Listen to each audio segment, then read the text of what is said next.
Good morning जय जगन्नाथ। आज हूँ कार्तिक पूर्णिमा माने रास पूर्णिमा।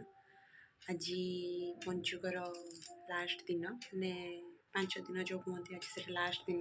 तो आज मुझे डंगा भसई तो मुझे आपण को जो पंचुकर 5 दिन लास्ट दिन जो मुर्जटा हुए मुझे शेयर करने जाऊँगी जेहेतु 4 दिन हम मो मामा देते तो आज लास्ट दिन तो मुझे दवाई जाऊँगी। तो आपण मैंने देखिपे यही लुक को तो मुझे कार्तिक पूर्णिमा यही लुकटी नहीं सो केमती लगला कहे।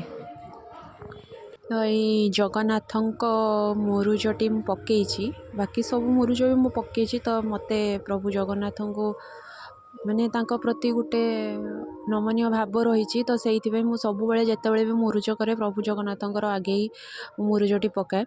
तो बाकी मुई सब नॉर्मली पकई जेहेतु ठंडा ज्वर रे देहटी टिके खराब थिला तो बेसिकली आपन को वीडियोटी केमती लगला तो आपण मैंने कमेंट सेक्शन में कहे। लाइक शेयर सब्सक्राइब करने जम्मा भी भूलें। बाय।